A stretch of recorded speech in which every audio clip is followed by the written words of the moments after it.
the bill. I recognize the member, Jamal Simmons. Member, you have the floor. Thank you, Madam Acting Speaker, and good afternoon to the chamber and to the listening audience. I'd like to begin by saying that I am grateful for the minister for bringing forward these progressive changes. And these changes have been needed for some time because for many, many, many years, the policy and legislation surrounding financial assistance in this country did not align with our community, cultural, and family values. And what do I mean by that?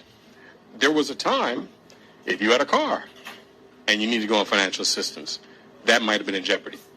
There was a time where you, as a senior, might have put aside a few dollars to have a funeral with dignity, might have been denied financial assistance. You had a time where a family member would say, I want to help my flesh and blood, and they were punished. It was not in line with our values as a community and as a culture. And so what you saw was inadvertently and good-intentioned policies that helped divide and destructure the family unit and take away the natural inclination for us to help each other. And so these changes, and there will always be, I think, one of the lines, I'm not particularly religious, but one thing always stays with me, is that it was said that the poor will always be with us. And we have an obligation, as long as we live under a system where there must be winners and losers, where there must be greed and profiteering, where there must be suffering and strife, we have to care for those who are the victims of the economic system we choose to continue.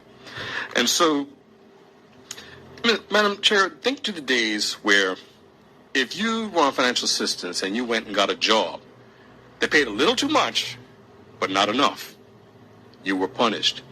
You de-incentivize people to do for self and go up and get a job. If you think about the fact that for most of our lives, if you were on financial assistance, you were spoken of in the worst terms. You were a drain on our society. You were a parasite. You were this and that. And I must digress, because one of the things that I found really, really soul-crushing for a lot of people in our country, when we know somebody is on financial assistance, when we know somebody is struggling, what do? Oh, look, her nails are done. She's spending all our money getting her nails done. Oh, they got their hair done. And, they got a fancy watch.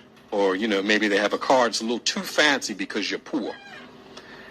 I want to say today that our people are very proud people. The average Bermudian wants to work. The average Bermudian doesn't want to go anywhere near financial assistance. And when they are driven to do so because they can turn nowhere else, the average person wants to get off as quickly as possible. And I think that this helps add a little bit more dignity to the equation.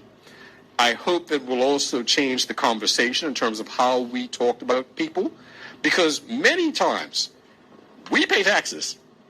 And I have to tell people, you are entitled to assistance because you've been paying taxes all this time.